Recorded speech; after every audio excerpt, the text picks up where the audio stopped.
Angeloni, Almeida Júnior, Bertol Sociedade de Advogados, Engie Brasil Energia, Intelbras, Neoway e Porto Belo, aos apoiadores do LEED Santa Catarina, Bornhausen e Zimmer, Calcard, Fayal Prime Suites, Fiesc, Inova Aluguéis de Carro e Cicobi, aos fornecedores oficiais deste evento, a estrutura da comunicação e o estúdio clipagem, e ao suporte da Teutec Solutions. Wilfredo, por favor, com você.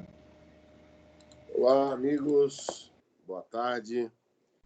Mais um dia de live, ou melhor, mais um dia que estamos vivos e aqui nos conectando para trocar ideias num momento talvez mais difícil da era moderna, pós-Segunda Guerra, que é esse momento da Covid-19, esse momento do confinamento e de tantas dúvidas, né? Tantos questionamentos empresariais, pessoais, enfim, e que a gente precisa exatamente trocar experiências e que a gente possa, de verdade, não só um confortar o outro, mas poder passar a experiência do outro, suas perspectivas, para que a gente possa estar preparado para quando isso tudo passar. Porque vai passar, né? Sem dúvida, não há mal que dure para sempre. Então, eu acho que dentro dessa ótica que o LEED Santa Catarina vem trabalhando há bastante tempo junto com o LEED Brasil, eu acho que o nosso chairman, Luiz Fernando Furlan, está conectado. Também queria dar uma boa tarde, boas-vindas para ele, como para os nossos convidados, em especial a Francine Mendes, Rodrigo Carvalho, meu amigo Ricardo Campos, e todos do LEED Santa Catarina, nossos convidados. Temos bastante convidados hoje ligados aí, tanto aos nossos três convidados, e que a gente possa, de verdade, trocar uma ideia e pensar, né, como que a gente pode estar preparado a hora que a economia retomar, a hora que esse processo tiver mais claro, o fim desse isolamento e uma retomada da economia. A gente já vê sinais aí na Bolsa, já vê sinais em alguns segmentos, né? A indústria, pelo menos aqui em Santa Catarina, desde essa semana, está autorizada a voltar a pleno vapor, mas são experiências diferentes, né? Rodrigo, um advogado conceituado, para poder nos falar muito de todas essas esferas e todas as prerrogativas, né, que o Covid está dando, tanto para a questão tributária, para algumas questões contratuais. A Francine tem uma experiência muito grande, não só como gestora, mas também como influenciadora desse mundo financeiro, em parte até nesse mundo feminino, trazendo as mulheres para esse comportamento da nova economia. E o Ricardo, um jovem empreendedor, presidente, sócio de um fundo que teve uma das maiores rentabilidades do ano passado, a Witch Capital, e que também, além de ser amigo, vem de uma experiência longa em banco, em corretora, em gestora de fundos, e que também está conectado aí com tudo que está acontecendo e também vai poder dar a sua opinião. Então, a ideia é que a gente possa, de verdade, fazer um bate-papo, poder colocar como que as pessoas estão passando por esse momento, né? Como é que vinha até então começar a Covid-19, acho que todos tinham uma expectativa muito grande no ano de 2020, como que ela entraram nesse processo dessa crise mundial e como que a gente espera sair, que eu acho que esse é o grande tema. Mas se a gente puder contextualizar, acho que vai ser interessante e que a gente possa, ao final, depois de cada um fazer as suas exposições, que a gente possa entrar num bate-papo. As perguntas vão ser direcionadas ao chat, como a Elisa já falou. Também queria agradecer a Elisa e toda a equipe do LEED Santa Catarina. E aí eu vou mediando as suas perguntas, a gente vai trocando ideias, com certeza sempre tem perguntas que cabem ao grupo, algumas mais direcionadas, e a gente vai tentando fazer esse bate-papo via aqui o Microsoft Teams, apoiado pela Teutec, e que a gente possa deixar essa final de tarde mais brilhante possível. Certo? por uma questão até de elegância, eu queria começar com a Francine Mendes, que gostaria de escutar ela, suas boas-vindas e o que ela tem para nos contar dentro de todo esse contexto. Câmbio. Elisa? Wilfredo, a Francine, ela entrou e saiu. Ela saiu e entrou de novo. Acho que ela está agora ligando a câmera. Só um minutinho, por favor. Vamos ter que cortar a sua ordem, então, e passando a bola para o Rodrigo, Vamos que começar, está então, dando uma com o assessoria aqui. Ricardo Campos, nosso mais fresh daddy da turma aí.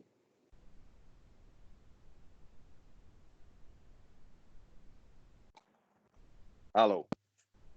Opa! Francine voltou. Entraram, estão aparecendo todos agora. Olá, Francine, boa Eu tarde. estou vendo vocês o tempo inteiro. Inclusive, eu estava falando aqui sozinha. Ah, meu Deus. É os problemas de tecnologia. Todos estão sujeitos É verdade. às novidades. É verdade.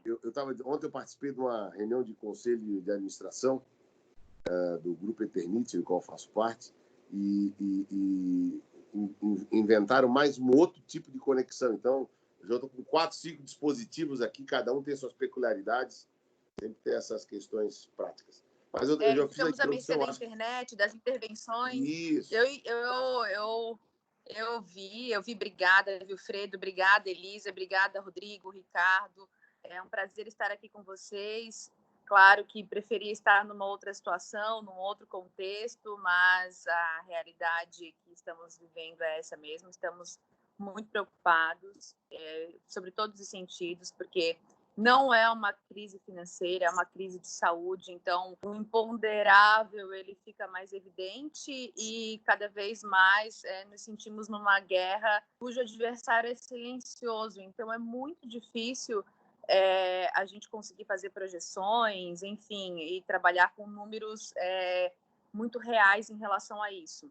Que a gente pode perceber agora, pelo menos no mercado financeiro, que é um momento de muita cautela, muita volatilidade. Tudo está exigindo agora cada passo que a gente trabalhe com muita orientação, baseado em vivências passadas já, principalmente em relação ao gasto público, enfim, que a gente tem visto aí agora a economia totalmente mundial sincronizada para gastar, para colocar dinheiro realmente na economia, para a gente haver uma política bem expansionista para que mitigue quanto mais esse efeito. Então, o que a gente vê aí é um cenário muito incerto, de muitas readaptações, é um novo normal, mas já tivemos na economia vários outros normais e a gente sempre tem, o ser humano ele tem essa capacidade de se readaptar e se inovar o tempo inteiro, mas temos bastante desafios aí pela frente. Mas me conta mais como é que estavam as tuas perspectivas antes dessa crise e como é que tu estás vendo aí o momento atual. Não, Wilfredo, as perspectivas eram... As perspectivas eram as melhores possíveis, né? Nós tivemos, o ano passado, batemos recorde de número, trabalho diretamente com o mercado financeiro e, enfim, a gente viu muitas aberturas de contas e muita gente indo para o mercado de ações, para os investimentos de uma forma geral. Assim, a gente estava investindo na economia real. O ano passado a gente teve uma forte valorização da Bolsa de Valores, como vimos, e muita gente entrou nesse otimismo, foram 500 mil novos investidores. Então, essas pessoas hoje elas estão realmente assustadas, aflitas com tudo que está acontecendo, sobretudo com a volatilidade que aconteceu no mês passado, né? Foram 6 circuit breakers praticamente que seguidos, se igualando à crise de 2008. Então, essas pessoas ficaram realmente muito assustadas. O que a gente tem procurado conversar com essas pessoas é sobre uma cultura de investimento, de médio e longo prazo, enfim, para que elas fiquem mais tranquilas em relação a esse novo cenário. Mas quem é que fica tranquilo, né? Porque agora no Brasil a gente ainda passou recentemente, na semana passada, por uma crise política também. Né? Então, é muita instabilidade no ambiente, tanto econômico quanto no ambiente de saúde. todos estamos muito cautelosos agora, olhando todos os ativos. A gente tem empregado muita diversificação no mundo dos investimentos. Aí você olha, tem a questão do câmbio, você tem a questão dos contratos futuros, você tem a questão da hedge, mas uma coisa é muito certa, né? É muito difícil você prever o que vai acontecer com a economia, porque você tem a economia, ela se baseia em consumo. Aí você tem a curva da oferta e a curva da demanda. As duas estão intactas, imóveis. Você não tem demanda e a oferta está paralisada também. Então, por isso que há um afrouxamento aí, foi detectado calamidade pública justamente para o governo infringir a lei de responsabilidade fiscal, para que você possa ter a autorização para gastar mais. E o que se vê é que realmente todos os governos do mundo inteiro estão tendo que gastar como uma política de sincronia, de colocar, como dizia Milton Friedman, de despejar dinheiro de helicóptero mesmo nas economias. Os efeitos disso vai depender muito da eficiência em que forem alocados esses recursos, da produtividade que as empresas vão exercer a partir do recebimento desses recursos, mas a gente vê uma alta concentração, né, para as grandes empresas. É isso que nos preocupa muito como economistas, porque o emprego base está gerado, ele é gerado pelas pequenas e médias empresas. Até eu fiz uma live com o Sebrae no início dessa semana, em que a gente estava falando muito sobre isso. O que esperar, então, agora é muito que tenham-se projetos, né, e que os bancos fiquem mais confortáveis de emprestar, mas vai emprestar também como? Nessa sociedade em que está tudo, em que a demanda está paralisada e todos precisamos de demanda para que haja um estímulo da oferta. É esse o grau de instabilidade agora e os investidores estão atentos a tudo isso, sobretudo a política cambial também, né? Aí você fala em reduzir juros, vamos reduzir juros. Ok, mas a gente não pode esquecer que somos uma economia ainda emergente. Se a gente reduz juros, sai muito capital externo. Mas diminuir juros aumenta a capacidade de financiamento das pequenas empresas. Ok, mas vamos emprestar como? Em que condições? Os bancos estão avaliando isso, os investidores estão atentos e a gente está muito de olho no mercado internacional também. Acredita-se que a economia americana vai se recuperar muito mais rápido. Então, há muito estímulo para investimento internacional e nós estamos avaliando todos os cenários. Sempre, claro que as empresas que conseguirem se adaptar agora mais rapidamente, que assimilarem o processo tecnológico de uma forma mais rápida, e as grandes empresas vão sair mais no médio prazo. Agora, as menores empresas, a gente ainda não consegue ter um horizonte e avaliar com clareza o que vai acontecer, principalmente no mundo das commodities, como o petróleo, por exemplo, né? Ok, Francine, obrigado. Vamos tentar introduzir os nossos outros convidados. Mais uma vez, acho que acabou de entrar nosso ex-ministro e chairman do LEAD Global, Luiz Fernando Furlan. Queria agradecer a presença dele. Ele sabe que eu sou fã de carteirinha. Eu digo, ele, para mim, talvez um dos maiores catarinenses ilustres, não só pela sua inteligência, como pela sua história. Está nos dando o prazer aqui de compartilhamento e depois eu vou chamar para também dar a sua opinião. Ricardo, já está online, hein? Pode fazer a tua introdução? Obrigado, então, Wilfredo, pelo convite, por estar aqui, Francine, Elisa, todo mundo que tá falando aqui. Eu queria, assim, a Francine já colocou bastante coisa. Eu queria, talvez, complementar com o outro lado, que é da onde que a gente veio para chegar aqui, né?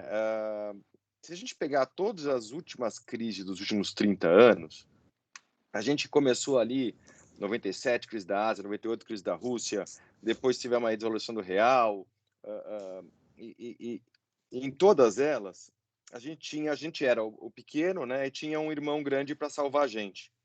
Quando a gente teve a crise dos Estados Unidos em 2008, 2009, depois a crise na Europa, 2010, 2011, a gente teve o outro lado, né, que foi aí a China e outros emergentes também crescendo e produzindo e puxando muito crescimento. Esse é um momento muito complicado, porque é o mundo inteiro em crise ao mesmo tempo. E se a gente pegar, né, olhar o Brasil como, né, o rabo do cachorro e não uma grande locomotiva, como eu gosto um pouco de encarar o mundo, a gente via de um momento em que a gente estava num fim de ciclo, né, mundial, né? A gente estava num ciclo que durou aí de 2009, 2010 até 2017, mais ou menos, né? Quando você teve aí um começo de uma desaceleração, você teve aí os bancos centrais com diferentes tipos de programa, o LTRO, você teve aí o SkillEase no começo, você teve aí os programas de recompra de vários tipos de título, né? E aí você teve aí, em 2017, a S&P ainda subindo uns 40%, com mínimos drawdowns. Você teve aí depois, em 2018, a grande desaceleração da Europa, né? E começou a vir uma desaceleração da China em seguinte. Em 2019, você teve aí finalmente os Estados Unidos se juntando, né, com a Europa e com a China, e todo mundo meio que tendo um nível de crescimento muito mais baixo. E aí você, em maio ali, você teve a briga, né, dos Estados Unidos com a China, né, a partir desse momento, né? Você teve um relaxamento mundial sincronizado, né, para ajudar o preço dos ativos, né? E aí, quando você teve a trégua, finalmente, você teve aí uma puxada muito forte dos ativos aí no final do ano, aí de setembro, outubro, novembro. Então, quando a gente chega aí em 2020, quer dizer, seria um ano que você ia ter muita liquidez em todo o sistema e um crescimento que ia ser ok, ia ser so-so, não ia de cara já ser um negócio muito maravilhoso, né? O Brasil já era um caso um pouco diferente, porque a gente vinha de um processo aí de uma série de reformas e tal, que a gente pode entrar um pouco mais em detalhe. E aí você veio com a doença na China, você em fevereiro teve aí um PMI bastante baixo, em 30, né, que acabou assustando muitas pessoas, e aí foi um negócio todo muito, muito forte.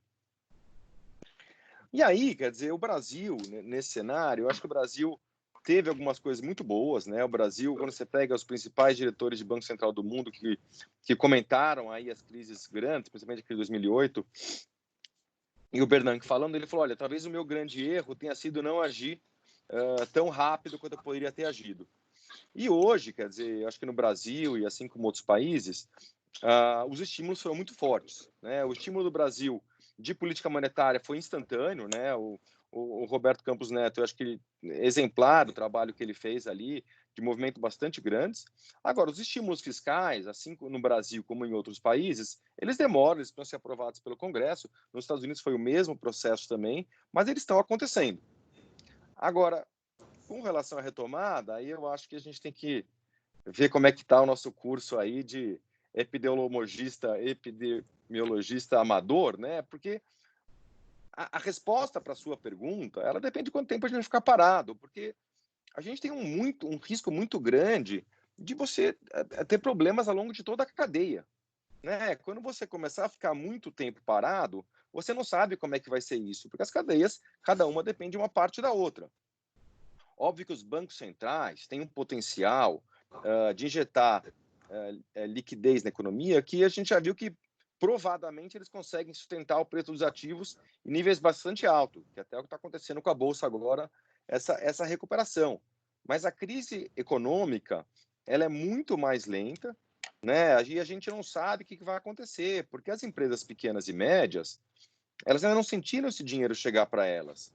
Você teve aí um recurso grande indo para os bancos, mas esse dinheiro que o governo libera para os bancos não necessariamente chega nas empresas, porque o risco no final é dos bancos.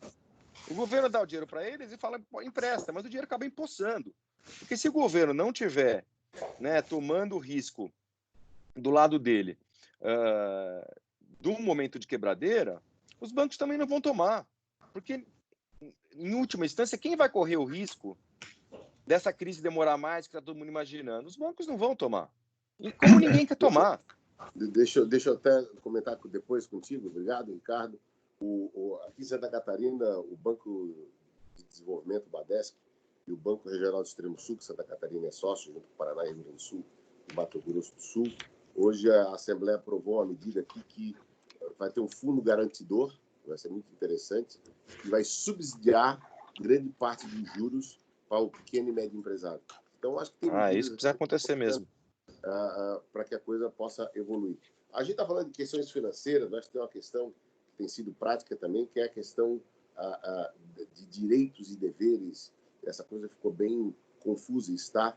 Fiz até que eu convidei o Rodrigo Carvalho e eu queria dar as boas-vindas e que ele desse um oi para nós aqui, para interagir com a gente e falar um pouco desse momento do direito, né? Onde tantas coisas ficaram um pouco atravessadas, desde financiamento, questões de locação, questões, né, de obrigações e direitos mesmo. Rodrigo? Oi, Vilfredo. Boa tarde a todos. Estão me ouvindo? Maravilha. Tudo certo? Primeiro, agradecer aí o convite do Lide e do Vilfredo para participar. É uma honra e uma alegria estar aqui com vocês. Tá? É muito bacana. A gente está vivendo momentos, acho que sem precedentes, né? Que impacta imediatamente a tudo e a todos há bastante tempo. Isso não ocorre dessa maneira, tá? A gente vinha, como foi bem comentado aí pelo Ricardo e pela Francine, com uma crise que já era sentida no Brasil, e de repente a gente estava sentindo que ia dar uma saída disso, dar um respiro, veio a pandemia, e agora, recentemente, a gente está com uma crise política bastante forte e impactando também a todos. No campo do direito, eu acho que é fácil ver, as medidas que o governo tomou foram imediatas, eu acho que o governo agiu muito rápido diante de toda essa situação. Houve uma injeção de recursos, a criação de auxílios que não tinham precedente antes dessa maneira. O enfrentamento da crise no judiciário, com questão a contratos, questão às empresas, se as empresas vão quebrar, não vão quebrar, isso é uma coisa que ainda está em construção, a gente tem leituras esparsas disso, porque está sendo submetido, mas são decisões tomadas no calor, o meu modo de ver. Mas é claro que vai ter um enfrentamento disso pelo judiciário e tem que ter uma acomodação disso na sociedade e no judiciário, porque os contratos, de alguma maneira, vão ter que ser cumpridos, eu entendo. Sob pena justamente você finalizar a cadeia como um todo. Maravilha. Nós já estamos com mais de 50 participantes. Estamos crescendo aqui. Eu acho que o debate está começando quente. E eu gostaria de pegar algumas frases interessantes aqui que a Francine falou na sua apresentação, quando ela falou do mercado americano, mercado chinês.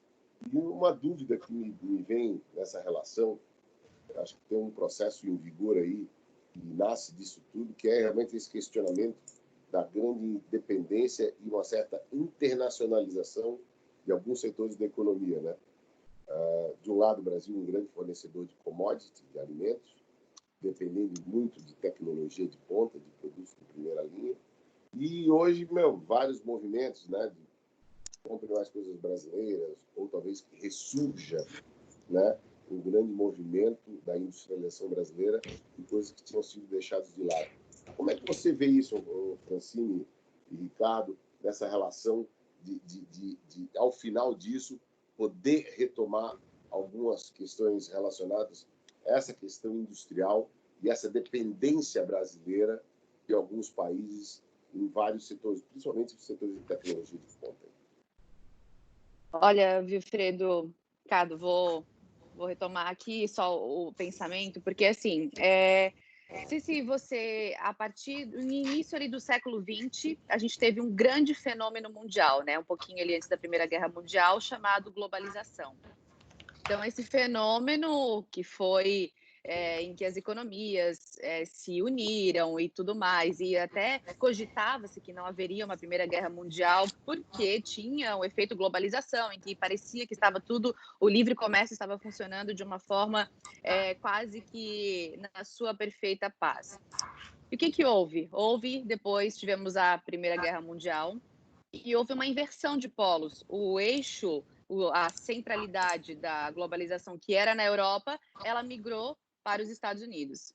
Ou seja, uma guerra, ela sempre acaba mudando alguns padrões.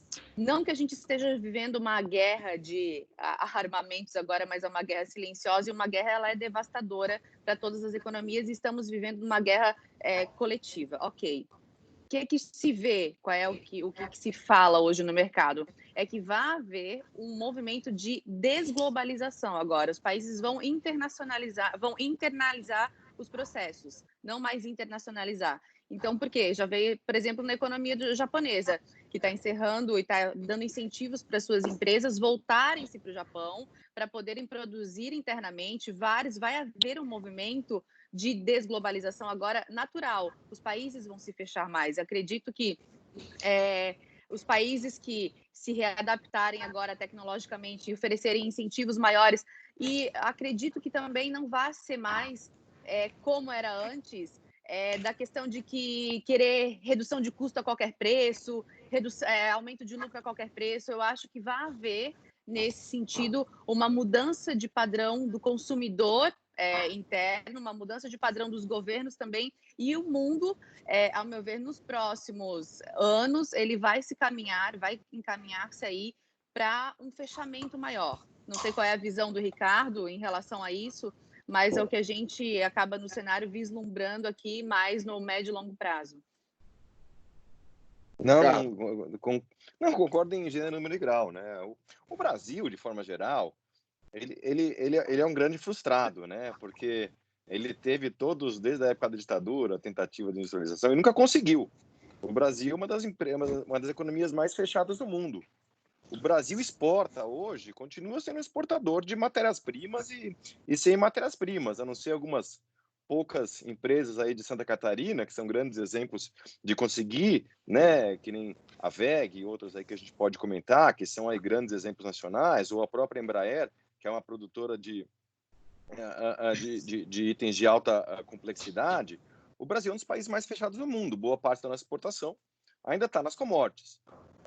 Um dos motivos para isso, inclusive, era a questão do nosso custo de trabalho, ser um custo de trabalho extremamente alto, dada a nossa moeda valorizada perante outros países, e com uma produtividade bastante baixa, que sempre foi muito protegida pelos governos sociais-democratas que se instalaram no Brasil aí desde a Constituição de 88. No atual momento, o que a gente vem enxergando agora é que esse juros mais baixo que veio para ficar, né, dado o fim do nosso histórico de hiperinflação, e se Deus quiser continua assim, a gente pode discutir, né, essa questão de ancoragem das expectativas, que eu acho que talvez esteja mudando daqui para frente. A gente vai ser um país com juros mais baixos, que foi o que atraiu, né, o dólar para cá, vindo aproveitar essa taxa de juros muito alta, né, inclusive que muitos de nós aproveitamos muito e fomos rentistas por bastante tempo, mas a questão é que provavelmente agora você vai ter, né, um juros mais baixo e uma moeda também um pouco mais desvalorizada.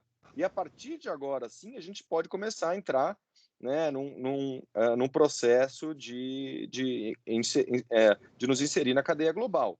Óbvio que para isso também a gente vai ser um pouco dependente de conseguir fazer uma reforma tributária, que era aquilo que deixava a gente um pouco mais otimista no começo do ano. Talvez aí depois, né, desses eventos políticos que a gente vem enxergando aí, e talvez uma mudança da mentalidade do Poder Executivo de começar a trabalhar mais próximo do Congresso, a gente pode conseguir ter o andamento dessas reformas que acabaram ficando para trás, né, que uma vez resolvida a questão da pandemia e reorganização do sistema como um todo, a gente pode voltar a trabalhar nisso aí, que realmente é fundamental para a gente voltar ao país a estar inserido e voltar a crescer mais. Não é à toa que o mundo como todo cresceu brutalmente, o Brasil está com PIB, né, de níveis extremamente baixos. Bibinho. Doutor Luiz Fernando Ferlan, será que o senhor consegue entrar para dar boas-vindas e uma contribuição? Eu sei que a sua experiência internacional é quase uma enciclopédia viva. Não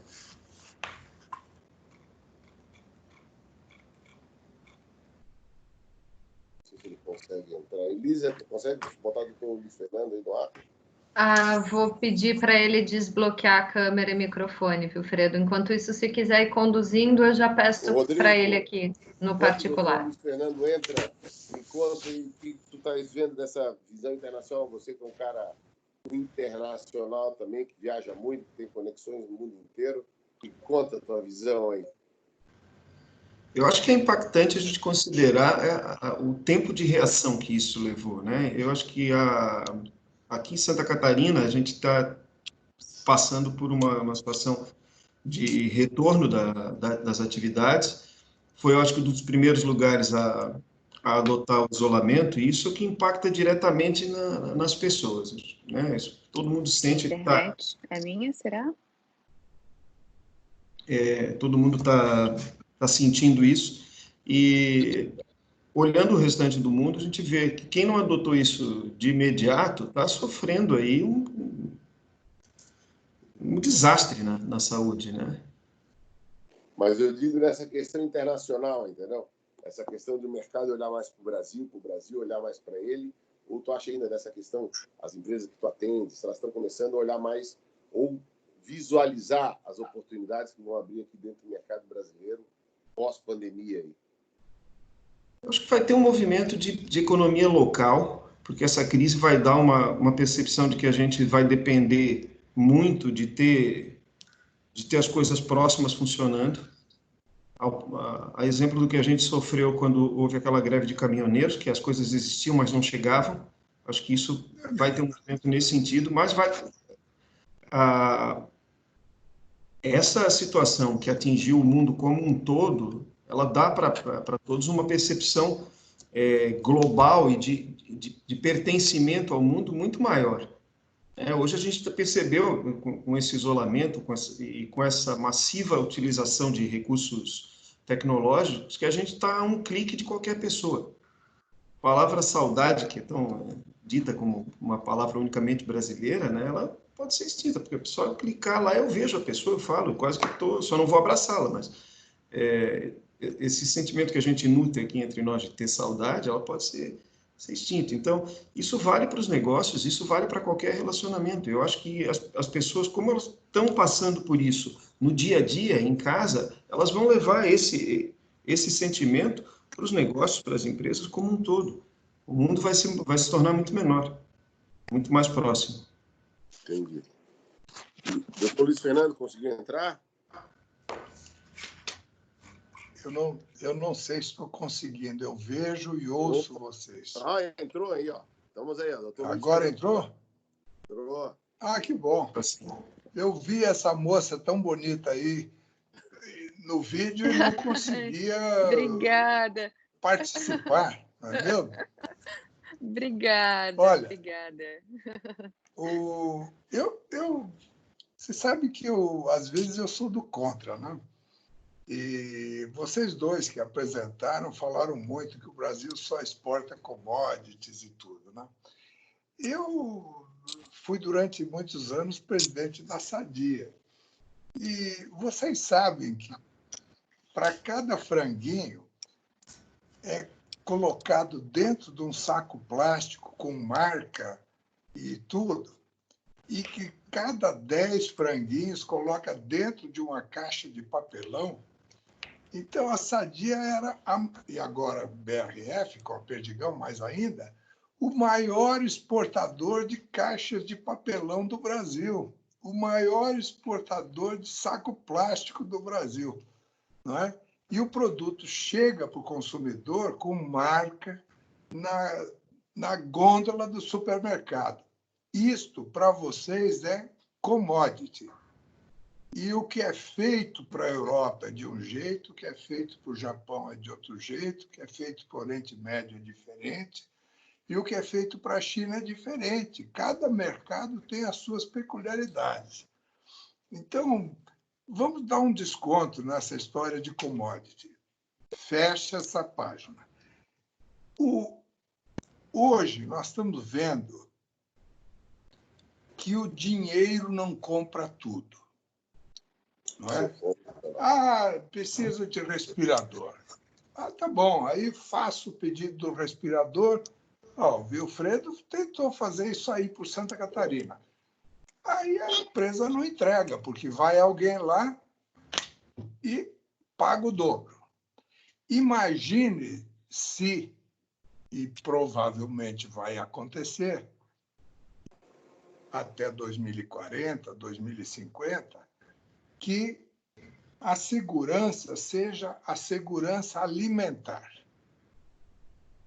O aquecimento global, que é um outro capítulo completamente que daria para fazer um Lady Talk só sobre isso, eu participei hoje mais cedo com a ex-ministra de Meio Ambiente e mais algumas pessoas. Isso aí vai diminuir a produtividade da agricultura. As terras férteis, o regime de chuvas, nós estamos passando uma seca tremenda em Santa Catarina e no Rio Grande do Sul. Talvez vocês aí em Florianópolis não sentem muito, mas lá no oeste tem 30 e tantos caminhões por dia puxando água para manter a indústria viva. Então, essas coisas todas, que é o custo versus segurança, elas vão ficar na cabeça das pessoas. E outra coisa que vai acontecer também, já está acontecendo, é a questão do locus do emprego.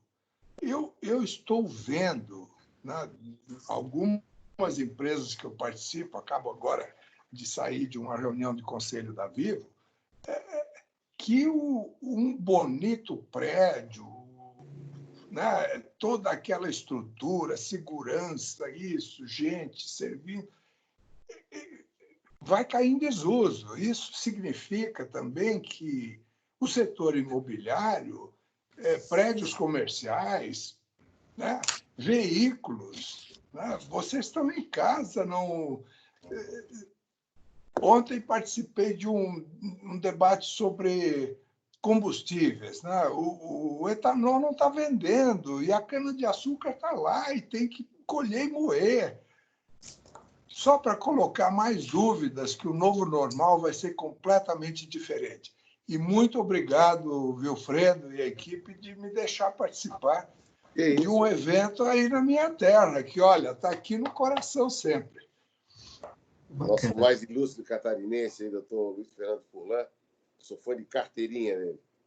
Mas é isso mesmo, eu concordo com o senhor, eu acho que essa relação de mudança, e essa seria a minha próxima pergunta, que era para colocar em questão, Francine podia nos ajudar, como é que está mudando o cotidiano? Porque a gente fala de trabalho, produtividade, como vai sair dessa pandemia, mas tem uma questão óbvia, que é o dia a dia. Francine é mãe, tem filho, é empresária, exatamente. tem que trabalhar, tem que gerar recursos, tem um processo de aprendizado nesse momento, tem um processo prático que precisa ser colocado em discussão, porque o dia a dia está mudando, né? E como é que você está fazendo? Como é que você está vendo isso?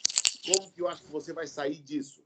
Mais forte? Bom, eu estava dando uma entrevista hoje para um veículo de comunicação em que estava me perguntando dessa rotina de home office, como é que eu estava fazendo, porque eu estava produzindo muitas matérias, enfim, eu acabei fazendo aqui do meu home office uma oportunidade, enfim, eu tive que readaptar a agenda com os meus filhos e muitas mães tiveram que fazer o mesmo, mas o que eu vejo hoje, né? Não sei se essa cultura do home office ela vai ser efetiva e eficiente, eficaz. A gente precisa avaliar e precisamos ter números para isso. Eu gosto sempre de trabalhar com dados, não achismos e percepções. Então, isso é uma coisa que a gente vai precisar avaliar.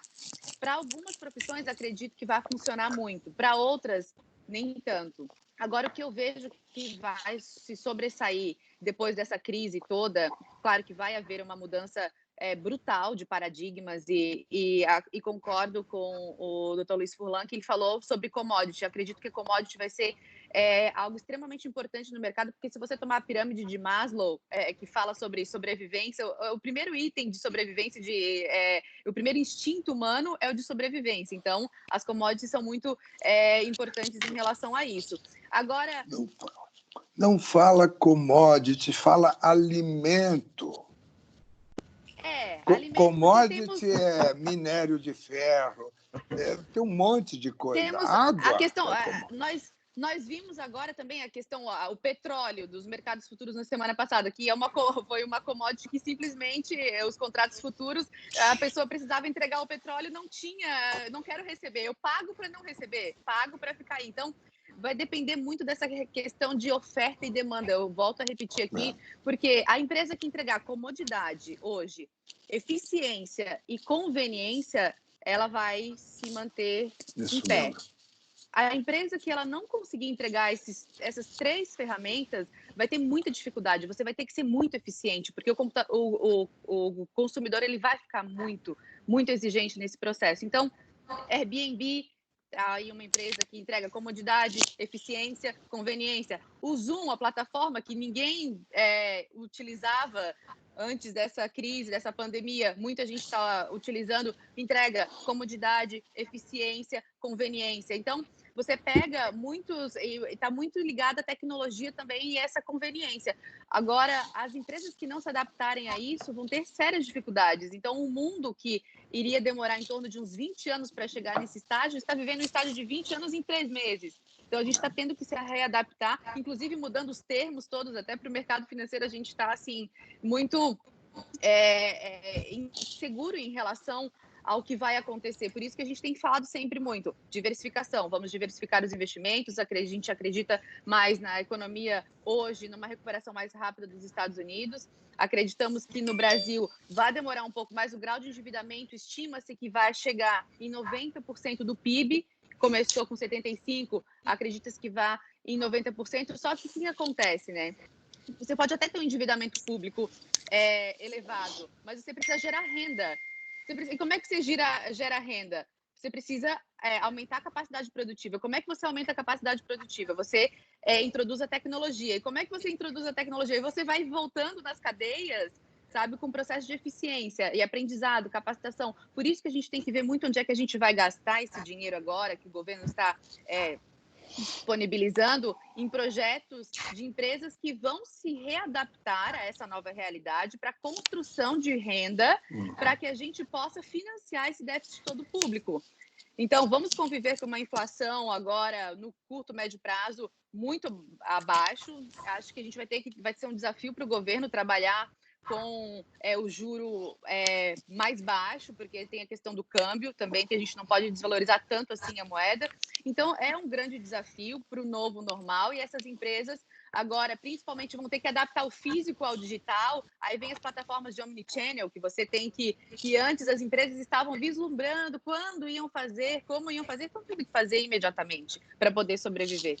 Então, grandes desafios. E alimentos. Ricardo, me conta aí o que você achou Tudo bom. da contribuição do nosso sempre ministro, doutor Luiz Fernando Furlan.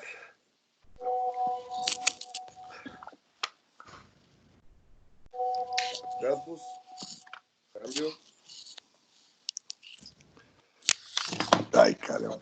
Muito interessante trazer essa questão do aquecimento global e da sustentabilidade do mundo. Eu acho que é uma pauta que ela é pouco comentada, e sim, mas eu não sei, quer dizer, a gente falou agora das crises, né? As crises acontecem, elas repetem, o ser humano esquece das coisas, o ser humano adora comprar cadeado para porta arrombada, adora comprar seguro para enchente depois da enchente. O ser humano é um ser social, ele anda junto. Eu não sei, entendeu? A gente não acredita em tantas mudanças, então? Alguma mudança, sim, o avanço tecnológico, mas eu acho que a gente está muito longe de resolver essa questão de sustentabilidade ainda. A gente tem que fazer políticas, e é um problema que não é do Brasil, é do mundo todo. O Brasil tem uma série de vantagens nesse setor, né? A gente tem muitos recursos naturais aí que favorecem a gente, que dão mais tempo para a gente, mas a gente tem uma questão de realmente de criar, de resolver nossa questão de renda, que está muito baixa. A gente vai ter aí um ano bastante negativo. Eu acho que a Francine comentou aí, né? Os Estados Unidos estão fazendo um programa de renda mensal, aliás, renda semanal de $1.000, né? São $4 mil por mês. São R$20 mil por mês, né? O nosso programa brasileiro são 100 bilhões, o americano é 2 tri, está indo para mais 1 tri. Eles são ricos, eles podem bancar isso, né? O Brasil está num problema de querer baixar juros, só que a gente não imprime dólar, né? A gente vai colocar uma série de novas iniciativas para pessoas de baixa renda, que a gente não sabe se a gente vai poder manter, e é muito mais fácil colocar do que tirar. né, num momento de governo que você não sabe se vai valer um plano de estímulo progressista ou se vai valer um programa liberal de corte de custos para você retardar o crescimento da dívida, que nem a Francine colocou. Em casa que falta pão, a probabilidade de guerra é maior. Então, assim, as coisas não estão resolvidas, a gente vai passar por um momento, a gente não sabe o quanto que essa cadeia, as empresas pequenas e médias vão quebrar, né? Não está resolvido esse problema ainda, de forma geral. As grandes empresas estão tendo recursos, está todo mundo levantando dinheiro, mas não vai ser tão fácil assim, e a gente não sabe quanto tempo esse negócio vai ser. Na gripe de 1918, o grande problema foi em 1919. A gente não sabe se no inverno vai voltar esse negócio um pouco mais forte. Então, é muito cedo ainda para ver a Bolsa subir para 84 mil pontos e achar que o problema está resolvido, né? Hoje tiveram aí algumas conversas da Gilead, tal, do Remdesivir, mas assim, não quer dizer nada, as vacinas ainda não estão aí, as pessoas não podem sair de casa. Eu acho que o medo da morte mexe com a psique humana, por mais que você abra o shopping, né? Você teve aí essa abertura do shopping de Blumenau, né? As vendas foram muito baixas, as pessoas não estão prontas. A gente tem falado aí, a gente teve hoje de manhã com o pessoal da Renner aí também, não está vendendo, entendeu? Tem loja que é melhor nem abrir ainda, o programa não está sendo de estímulo rápido. Então, a gente tem que ter muito cuidado com previsões muito otimistas para depois e tal. A gente tem que, de fato, pensar em como sair dessa crise. É um problema um pouco complicado. A gente não sabe como é que o Brasil vai sair dessa. A gente está aí, né, querendo baixar juros para 3% ou para 2%. Quem prefere aplicar em real a 2% do que em dólar a 1%? Exatamente. Será que todo mundo vai mandar dinheiro para fora? Né? E aí, se o dólar for tudo para fora, como é que vale a nossa moeda? A gente vai ter inflação de novo? Ou não? No curto prazo, não, porque, né, inflação depende de oferta e demanda de recursos. Hoje você não tem isso ainda. Mas o risco país não caiu em nenhum momento. A bolsa subiu, mas o risco país, que era 80, 90 pontos, está em 400 pontos ainda. Isso Né? é normal. Quer dizer, será que os gringos estão olhando isso?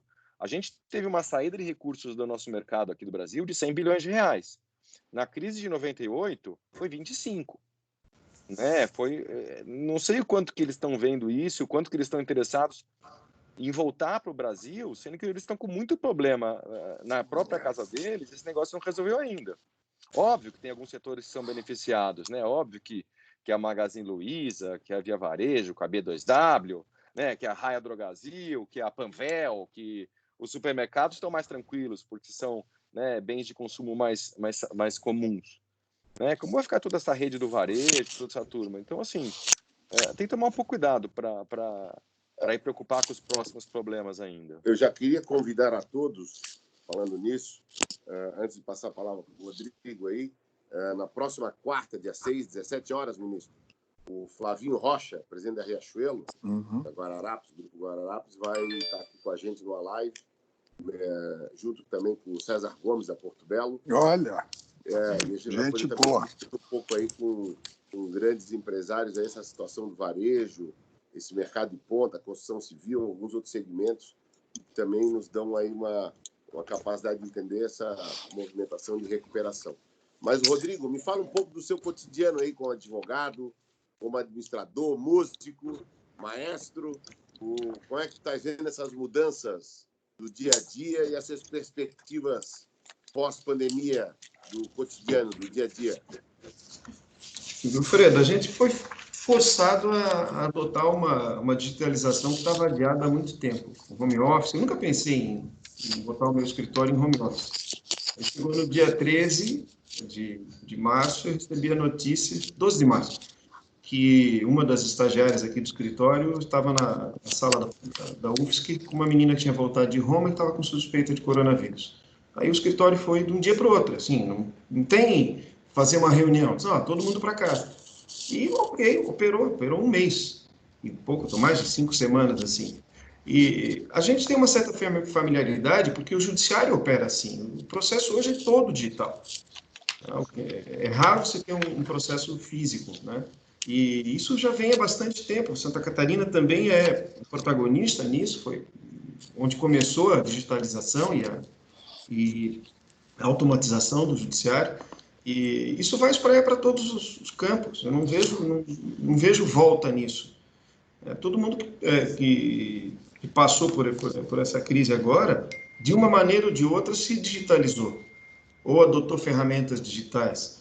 Muitos paradigmas foram quebrados, principalmente trabalhistas, que dizem, não, tem que ter o sindicato. Que sindicato o quê, gente? Vai lá, negocia mesmo, reduz jornada de salário, é isso aí, pode fazer, antecipa férias, sabe? Isso eu acho que é uma coisa sem volta, essas mudanças. Se lutou muito tempo no Brasil para implementar, mas sempre tinha uma trava, sempre tinha alguma coisa que impedia. Isso vai mudar. E estou trazendo só um exemplo do trabalhista, que eu estou mais próximo, mas isso, até medicina é outra coisa, entende? Por que não pode telemedicina no Brasil? Como assim? Agora que tem crise, que não tem como atender, pode. E aí depois, bom, agora acabou a crise, não, olha, pessoal, vamos fazer de conta que isso não aconteceu e vamos continuar atendendo em consultório. Para lá, que é isso. Vai mudar e vai mudar muito. E isso foi colocado meio goela abaixo da gente, né? Porque a gente não teve como pensar muito em como fazer. E a teleeducação. Educação também, exatamente. A mudança nas assembleias de sociedades, que tinham que ser presenciais, aí se fazia de conta que fazia presencialmente, né? Porque, claro, muitas empresas não faziam assembleia, não faz sentido nenhum. Né? Você mandava o documento e depois pegava a assinatura. Não, agora está regulamentado, está lá, está tudo certinho. Então, sempre tem um lado positivo nas coisas. Né? Rodrigo, você levantou uma questão que eu tenho curiosidade de saber. Wilfredo, você já tinha escritório em casa? O Rodrigo já disse que não tinha. Eu também não tinha. O Ricardo tinha escritório em casa? E não tinha. Já tive uma época que eu era mais ligado aí na bolsa, eu era mais neurótico, eu tinha. Depois eu acabei desistindo disso, principalmente quando tive filho e tal, mas de uma hora para outra tivemos que se adaptar. Eu não sou um cara altamente tecnológico, é meio a fórceps daqui mesmo, entendeu? E eu, então? A Francine é tecnológica, mas ela não tinha escritório em casa, tá vendo? O ministro, só para ter uma ideia, está mudando. Meu filho tem 4 anos, a professora dele, a mãe, vai ter um Zoom com a turminha dele, faz 45 dias que eles não se vê. É um negócio... Agora, o Wilfredo, você não sabe quanta tranqueira a gente tem em casa. A minha mulher, nesses dias, ela começou a fazer arrumação e de armário. Meu amigo, o que tem de tranqueira, coisas que você nem sabe que existem, coisas que são vencidas na despensa. E roupa, então? Né? Que você não usa. A minha assistente aqui diz, o senhor tem 40 camisas, mas usa sempre as mesmas 6, 7. E para que eu tenho 40? Então, esse negócio de comércio, né, discordando um pouco do Ricardo, isso aí vai mudar. Para que eu preciso ter tantas coisas? Para que, se eu vou fazer home office, eu ponho uma camisa e estou igual ao Jornal Nacional, que o cara não pode levantar, porque se ele levantar vai mostrar que ele está de bermuda, ou de chinelo, ou de meia. Não é assim? Quantas vezes você viu isso na televisão? Tem tanta coisa que vai mudar. Olha, você falou do seu filho, eu tenho 5 netos. Os 5 estão fazendo escola em casa. A minha filha diz assim, de manhã não mexa com eles, porque eles têm que fazer a lição, das 8 até o meio-dia. Será que isso vai voltar a ser o que era? Acho difícil, difícil. Quanto custa uma escola particular? Uma nota. Outros conceitos, né? Nós nem sabemos direito como vai ser, mas que não vai ser uma volta ao passado, não vai mesmo. Eu concordo. Eu ainda estou em dúvida. Eu sou um pouco pragmático como o Ricardo. Eu acho que o ser humano realmente tem essa capacidade de esquecer tudo muito rápido. Mas eu ainda tenho dúvida porque muitas coisas geraram a economia em escala, geraram a praticidade em escala, geraram uma... Eu brinquei que outro dia estava pagando meus cartões de crédito Eu achei tão barato que, na verdade, você não sai, não gasta. Eu falei, pô, maravilha! Então dá para ser feliz assim. Então eu acho que tem um pouco disso, sabe? Algumas coisas vão cair a ficha, outras acho que não vão voltar tanto, mas realmente eu acho que ninguém tem bola de cristal, mas eu acho que tem um indício que muitas... No caso, por exemplo, da comunicação, da nossa profissão, nós temos 40 colaboradores lá, o escritório está vazio. A gente já estava num processo de pavimentação digital que a gente acabou acelerando, usando alguns sistemas que trabalham forte com imagem, com reuniões virtuais, etc., e que acabou ajudando. Mas o fato é que, de um outro lado, se está trabalhando até mais. Pessoas se conectam mais vezes, são mais concentradas mais vezes, e mesmo virtualmente você gasta mais tempo. Vou dar um exemplo, nós estamos 1 hora aqui, ó, parece que faz 10 minutos. Então tem essa questão, entendeu? Aí o Rodrigo falou da questão da saudade, né? Da questão do abraço, do físico, mas tem a questão da produtividade. Ontem eu fiz uma reunião, eu tomei posse, pedido do nosso amigo comum Lírio, ontem no Conselho da Eternit. E a posse foi virtual, pô. Claro. Reuniu todo mundo, olá, tudo bem, prazer, tá aqui a pauta, pum, e bora. Entendeu? E isso vai mexer com alguns segmentos, acho que de uma maneira, talvez me lembrando muito quando entrou o e-mail ou o fax, que mudou a vida das pessoas, vai ter um impacto um pouco assim. Pô, imagina, com o microfax, a maravilha que era. Você não é do tempo do Telex, né? Eu sou do tempo do Telex. Quando chegou o fax, era a quinta maravilha do mundo aquilo. Francine, queria falar mais alguma coisa sobre esse cotidiano. Para a gente dar uma movimentada, eu vou começar a abrir as perguntas aí. Pessoal, quem tiver afim de fazer as perguntas, nós estamos com mais de 40 participantes online, ministro. E eu gostaria que as pessoas dessem para o chat ou enviassem para o WhatsApp ali que está indicado, para a gente começar a ter uma participação aí de tantas pessoas que estão até agora ao nosso lado nos escutando. Eu só queria fazer um adendo aqui, Wilfredo, de um assunto que ficou muito em evidência nas últimas semanas. Lançaram aí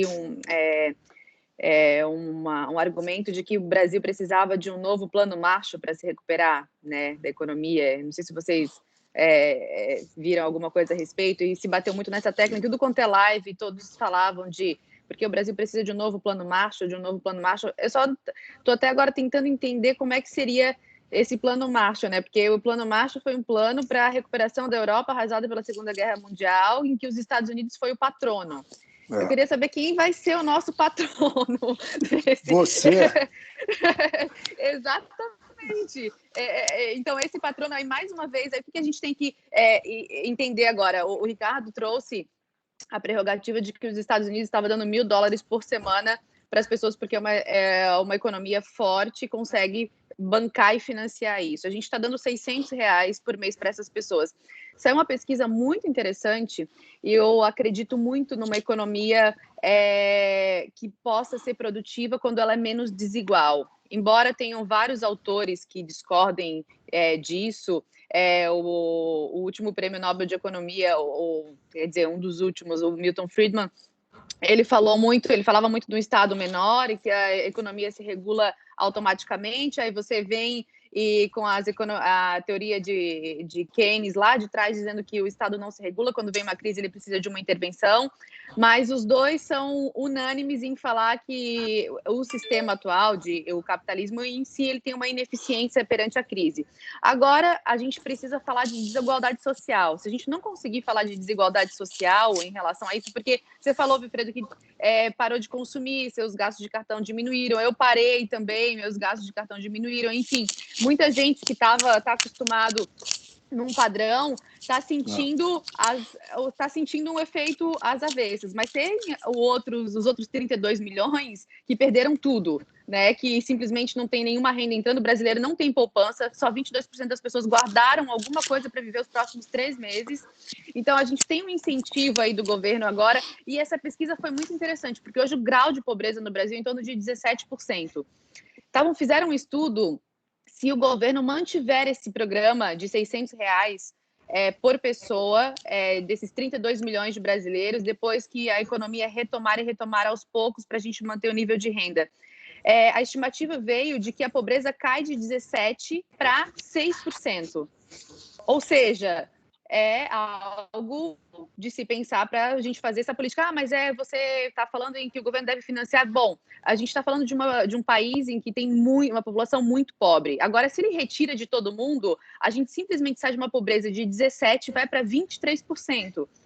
Ou seja, a gente tem um índice de Gini, que mede o grau de desenvolvimento do país,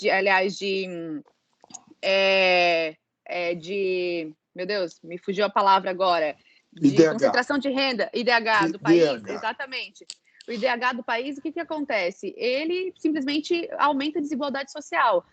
O que a gente prefere agora nesse cenário, sabe? No aumento de gasto público? É tirar completamente a renda ou a gente incentivar? O Estado vai ter que tomar uma decisão muito, muito bem pensada em relação a isso, e a gente aqui que está trabalhando, que está pagando a conta neste exato momento, vai sofrer também, porque a gente depende do consumo. A boa reflexão é para onde vai cada R$600 desse. Ele não vai ficar no bolso, não vai para a poupança, ele vai para o consumo.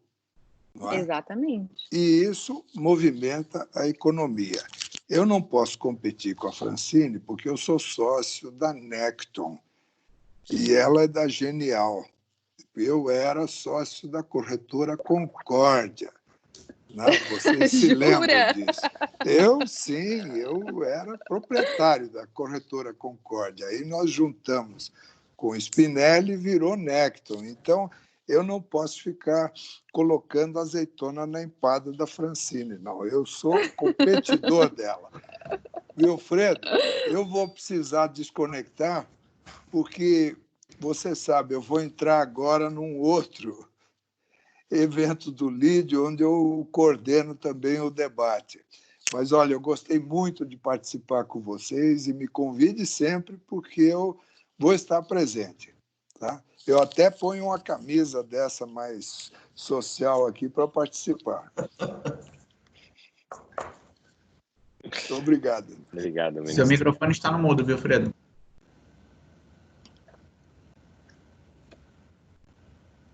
Ih, o Wilfredo tá... O Wilfredo se desligou. Ó, você...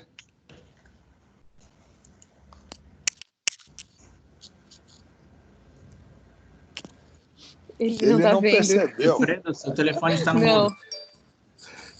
Tá mudo. Não, ele não... Ó, faz assim para ele. Ó. Não escuto, Wilfredo. Desculpa, agora que eu vi. Eu estou obrigado, ministro. Agora sim. Obrigado. Fala tudo de novo. A gente não ouviu. Obrigado pela sua participação. Dia 6, quarta-feira que vem, o Flavinho está aqui. Gostaria muito da sua presença aqui. Vai ser interessante o nosso bate-papo semana que vem. Mas obrigado pelas suas contribuições, sua experiência e sua presença ilustre. Obrigado pela oportunidade. Nós vamos continuar aqui ainda finalizando. Isso. Ainda trocando algumas ideias aí de algumas pessoas que estão fazendo uma pergunta. Ok? Ok. Muito obrigado. Ok. Então, pessoal, o Paulo Pérez perguntou aqui, fez, na verdade, uma pergunta, uma colocação, dizendo que ele acredita que os escritórios vão diminuir e as residências como ponto de apoio de entretenimento vão aumentar. Ou seja, ele acredita que a questão imobiliária pode ter uma alavancagem a partir disso. O que vocês acham? Ricardo?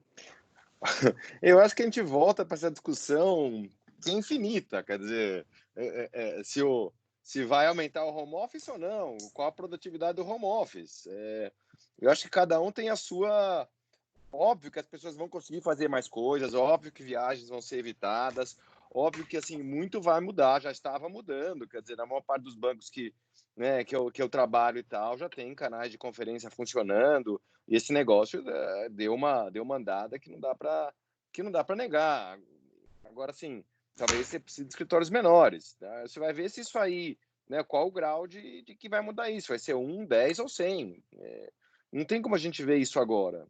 mas vai entrar na discussão, e como a Francine colocou muito bem também, eu tenho um mestrado em matemática, e além de economia, eu acredito muito em fazer conta, em ver os números. Eu não acho que agora a gente vai saber isso a priori, antes da gente ter a liberdade de fazer isso, porque por mais que dê para matar a saudade de dar um oizinho pelo telefone, não é a mesma coisa que estar pessoalmente. Você ter uma discussão via isso aqui ou numa sala de reunião com todo mundo falando e pegando os dados. Eu não acho que é igual. Mas que vai mudar alguma coisa. Tem um desafio, Wilfredo, deixa eu me meter aqui na conversa, é muito grande, é de como você vai, por exemplo, motivar uma equipe num home office. Você não está presencial lá, é totalmente diferente, né? O próprio controle do trabalho é diferente, né? Então, isso só que a gente não teve tempo, né, para lidar direito com isso, né? Foi muito pouco tempo de experiência. Agora, a questão é que a gente já entrou na experiência, a gente já passou pela experiência. Todo mundo, de uma maneira ou outra, botou o seu pessoal para fazer home office.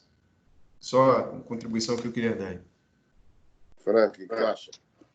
Eu sinceramente, eu não acredito em home office, né? Assim, no setor de produtividade, para alguns setores pode dar certo, mas eu acredito muito no contato humano, físico. Gente, se a gente não tiver isso, para que ser humano? Não é uma coisa meio que robotizar tudo, todas as relações e o mercado, ele precisa disso, porque quando você sai também para trabalhar, você se movimenta, você movimenta tudo, você movimenta a economia, você consome, você tem uma série de...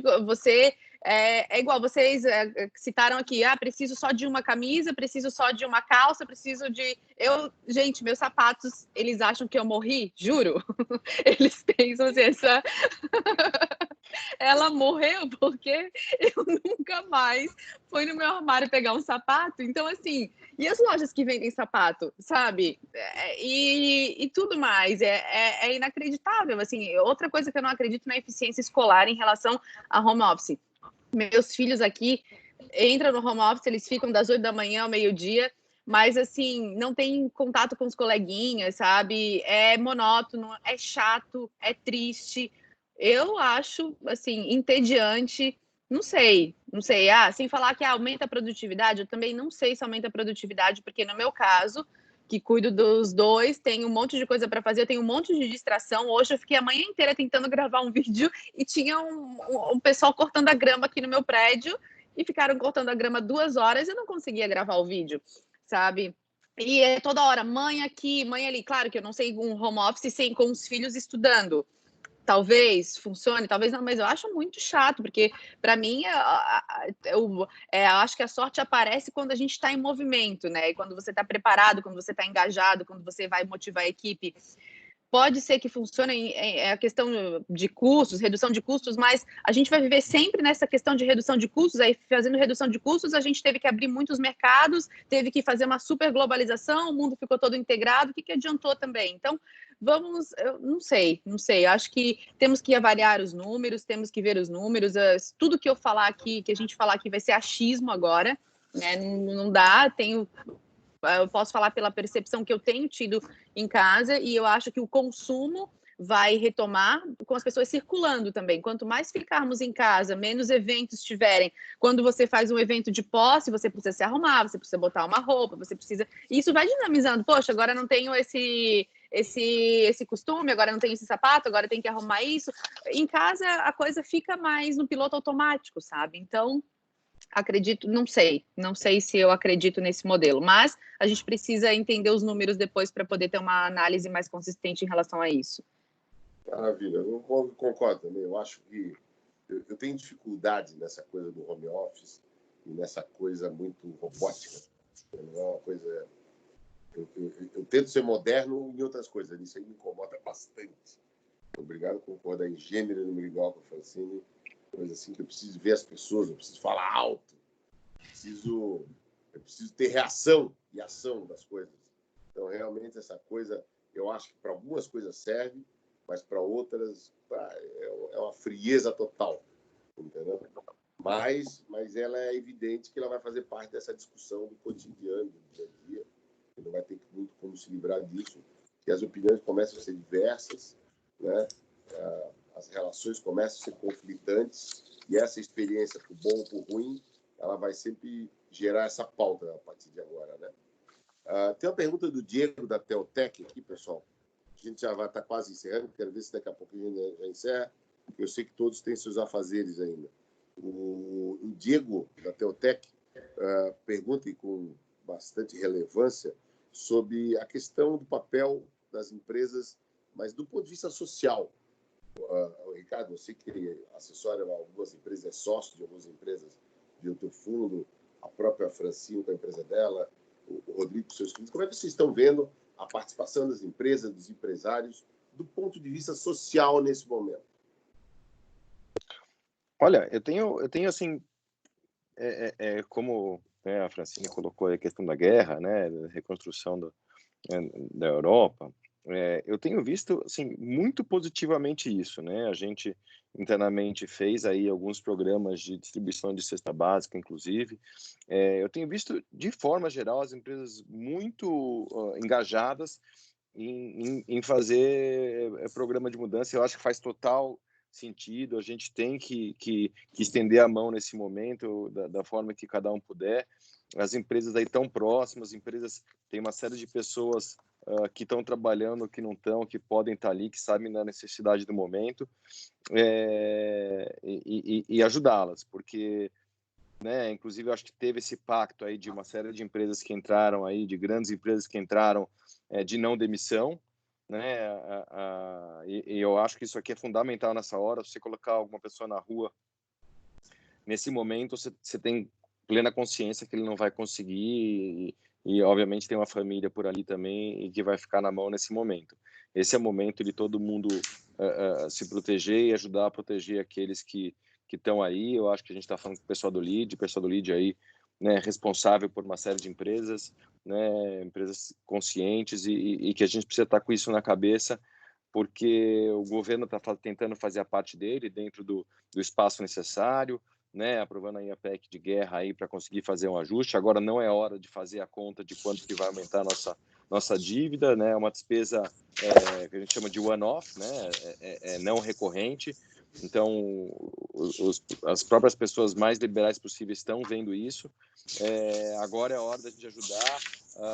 Esse não gasto que a gente está tendo agora está fazendo muita falta para muita gente, e a gente tem que, e não por culpa delas, né? Então a gente tem que de fato pensar em todas as pessoas que a gente não tá contratando agora, desde, né, o barbeiro, faxineiro, taxista, né, todos os liberais aí que são contratados por vez, que não estão tendo nenhum tipo de receita, né, fora os mais pobres mesmo, né? Então é um momento difícil, é um momento que a gente está com uma doença aí, né, que pode atingir e matar qualquer um, e a gente não sabe quem que vai ser o próximo. Então todo mundo tem que ficar em casa, e ficar em casa realmente, para quem tem uma reserva, ok, mas 80, 90% das pessoas não tem sequer R$1 guardado em casa, e a gente tem que pensar em ajudar mesmo.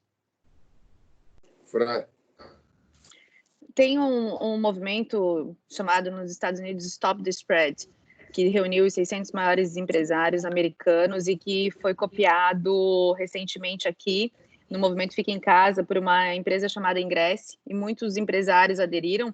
Hoje já são 620 e poucos empresários, grandes empresários, inclusive empresas catarinenses nossas aqui, como a Resultados Digitais, aderiram, enfim, para incentivar o Fica em Casa, incentivar com que as pessoas os empresários não demitam, que ajudem seus funcionários, mas é delicado no campo das médias e pequenas empresas também essas políticas, porque a gente viu que o crédito não chegou ainda, né, Ricardo? A gente viu hoje os dados que saíram, o crédito chegou para os grandes, mas não chegou para os pequenos, e a grande massa da força de trabalho está nos médios e pequenos. Então, tem que ter, mas os empresários que podem ajudar, há um movimento solidário muito grande em relação a isso. Esses movimentos estão ótimos. A Rede de Mulheres Empreendedoras também, da qual eu faço parte, também está fazendo movimentos grandes, está fazendo ajudando as mulheres, principalmente as mulheres que ganham incentivos maiores do governo também, as chefes de família. Os chefes de família hoje também ganham, mas as chefes de família começaram incentivadas, ganhando o dobro do subsídio do governo. Enfim, a gente acho que todo mundo, porque há uma boa vontade geral de todo mundo, porque não é uma crise como aconteceu em 2008, que era uma crise que tinha um culpado, né? Não temos nenhum culpado dessa vez, somos todos inocentes nesse sentido, então há uma boa vontade de todo mundo em relação a isso. E acho que a gente está tendo um momento muito reflexivo dentro de casa e todo mundo está tendo... eu tenho mestrado em psicanálise e, olha, nunca fiz um mestrado tão acertado na minha vida, porque, meu Deus, como eu não sabia que eu ia precisar tanto nesse período, porque a gente lida com um monte de investidores no mercado recém que chegaram, desesperados, então você tem que fazer um trabalho psicológico também nesses investidores, porque eles ficam muito desesperados, e bom no bom todo mundo é bom, a gente tem que ver quando é bom no ruim. Mas eu estou vendo que a gente vai sair mais fortalecido disso no ponto de vista da solidariedade. Agora, a tendência do ser humano, pegando o gancho no que o Ricardo falou também, é a gente retomar o que era antes e reproduzir hábitos antigos. Enfim, também acho que esse processo de mudança é ainda muito no achismo, a gente não sabe se as pessoas vão realmente esperar. O que a gente viu é que abrindo shoppings agora, não tem nenhuma pessoa dentro dos shoppings, eu acho que é muito prematuro. A gente liga o noticiário, só tem notícia ruim, né? 400 mortes, 500 mortes, isso como é que você vai sair feliz, né? Como é que você vai sair bem-humorado? Enfim, é difícil você construir algo a partir de tanta notícia ruim. Então, eu acho isso. Rodrigo, sobre essa questão social, para a gente encerrar aí, já participa. Fredo, a participação das empresas, para mim, é muito clara. Tá? Pega o exemplo do Itaú, que doou mais de 1 bilhão logo de começo. Tá? É um valor expressivo. Tá? As empresas, se puderem manter, mantém, eu acho. Tá? Pensam no social. A gente está pensando numa vida mais simples, em focar no que é essencial, né? E a gente enxerga as pessoas que estão próximas a nós, os colaboradores, como um todo. Eu acho que o movimento feito pelo governo de injetar... ele injetou diretos 98 bilhões nesse auxílio de R$600. E botou agora, no começo do mês, mais 25 bilhões. A expectativa é de atingir 52 milhões de pessoas. Já tem 46 milhões que receberam e 49 milhões de pessoas cadastradas para esse negócio. Eu fico pensando nos dados que eles estão recolhendo com isso também, né? Isso deve ser fantástico. E foi o programa de redução de salário, redução de jornada de salário, teve uma injeção de quase 52 bilhões. Tá? É uma forma também de manter emprego, ou seja, de pensar no social. Tá? Então, acho que há um movimento. Tem um outro movimento também, que foi aberto um crédito para financiamento da folha salarial, mais 34 bilhões. Então, existem várias medidas que são tomadas aí pensando no social. Acho que está dentro do razoável isso. E as empresas como um todo estão pensando. Quem não mantém, quem está reduzindo, que está cortando, é porque realmente não tem o que fazer. Maravilha. Vamos às nossas considerações finais. Vamos começar aí, então, pela Francine. Obrigado, Francine. Queria que estamos ainda com 40 pessoas logadas na gente. Agradecer pela participação. Espero que quarta-feira que vem você possa participar também. Flávio Rocha e César Gomes são duas pessoas. O que será na quarta-feira? Vai ser uma outra live do Lead Santa Catarina com Flávio Rocha, presidente da Riachuelo, e vai ter a presença de outros convidados também. Então, sinta-se convidada já. Mas, para encerrar, tuas palavras finais aí para gente. Não, para encerrar, bom, o que o vírus fez conosco, parece que realmente a gente está caminhando para um novo normal. Eu não sei ainda dizer se é isso mesmo, mas acredito que o meu posicionamento hoje como economista e como investidora também é que acredito numa política expansionista desde que ela seja feita com coerência, com aumento de produtividade, aumento da renda. Acredito que o consumo é fundamental. Sairemos diferentes em certa medida, pelo menos os nossos filhos também sairão transformados em algum ponto, alguma medida, porque eu acho que nesse cenário, assim, esse movimento nunca houve na história.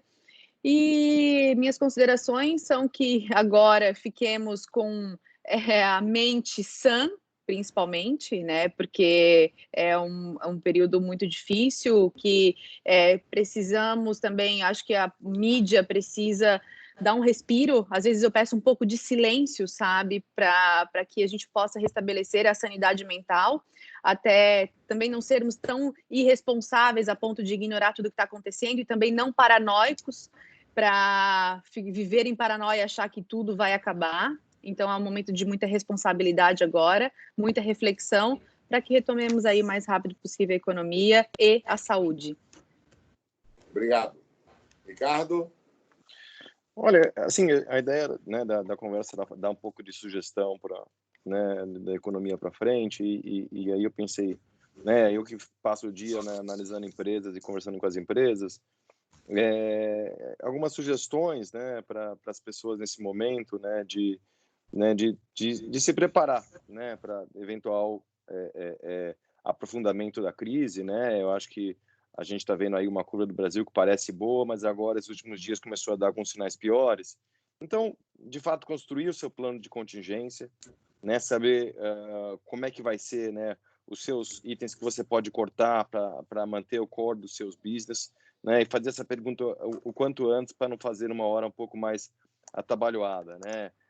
Levantar dinheiro, ter capital, saber exatamente quanto capital você vai ter, né. O capital hoje virou igual, né, álcool gel, né, todo mundo quer ter, e quanto mais melhor. Está muito difícil levantar, em alguns momentos as linhas podem secar mais do que elas estão agora, né, e olhar isso, ver o que você tem de previsão de vendas, né, e se tiver algum negócio encaminhado, tenta fechar o quanto antes, porque as pessoas vão mudar os hábitos de consumo se essa crise aprofundar, e talvez a sua venda não seja a primeira, então tente acelerar isso o máximo possível. Tenta rever o headcount mais ainda, tentar ver, né, quer dizer, o que vai ser as pessoas principais e como é que você faz para aumentar a produtividade. Rever seus investimentos, ver aqueles que realmente são importantes e podem manter, né? Tomar decisões o mais rápido possível, né? As mudanças vão necessitar disso, e você precisa se adaptar, né, às novas circunstâncias. Não ser falsamente otimista, né? Levar para as pessoas da sua empresa um pouco do que está acontecendo, e aí ficar mais fácil para lidar com a crise, e sem fazer fingimento no momento de estresse, né? E lembrar que as crises, né, a crise vem da palavra, né, de oportunidade, na Grécia também é a mesma raiz, e grandes empresas surgiram no momento de crise, né? A Cisco surgiu logo depois da Black Monday, o Google e o PayPal depois da bolha do Nasdaq, né, o Zoom, como mencionou aqui. Então, assim, a sua empresa, né, depois dessa crise, com certeza vão ter muitas empresas consolidadoras e consolidadas, né? Tenta estar no grupo das primeiras. Maravilha. Obrigado, Ricardo. Doutor Rodrigo? Para finalizar, Wilfredo, eu acho que a gente tem que ter serenidade nessa retomada. A gente vai retomar o convívio, seja social, seja o convívio empresarial, e a gente tem que encarar isso com muita serenidade. Também tem que olhar para perceber nesse tempo, um tempo de arrumar aqueles arranjos que a gente deixou de lado, né? A nossa vida não é uma série de arranjos imperfeitos, né? Nem tudo corre como a gente gostaria que corresse, então é importante, tanto em nível social como em nível empresarial, que a gente faça o dever de casa, que a gente arrume a casa e que deixe as coisas prontas da melhor maneira possível, porque vai ser preciso, a gente está enfrentando um período de uma crise grave, de muitas dificuldades. Maravilha. Obrigado, Francine, Ricardo, Rodrigo. Obrigada. Obrigado a todos. Bem, então, exatamente muito legal. 10 horas, que era o nosso limite máximo aí para estar encerrando esse lead live talks hoje com todo mundo. É um prazer. É uma maneira que a gente tem encontrado de estar em contato com os nossos filiados, os nossos amigos, patrocinadores, todos que contribuem para a contínua perseverança do LEAD em Santa Catarina como lugar de encontro, de troca de ideias, de conhecimento, de grande network e de fazer negócios. Então, obrigado a todos. Depois a gente pode enviar os endereços, podem usar a Francine como consultora na Genial Investimentos, Ricardo como um grande advisor na Reach Capital e o Rodrigo como um dos grandes advogados do Brasil aí no seu escritório. Entendeu? A gente depois pode comungar, vai também estar à disposição todo esse nosso bate-papo. Meu fundo está na venda na Genial também. Oi? Tá. Meu fundo está em distribuição na Genial. Sim. Tá. Então, eu acho que foi muito legal, muito importante. Agradeço a todos e espero contar com mais participação de vocês em outros momentos. Ok? Muito obrigado a todos. Boa noite. Obrigada. E vamos viver com saúde. Um abraço. Obrigado. Então tá. Um abraço. Tchau, tchau. Tchau.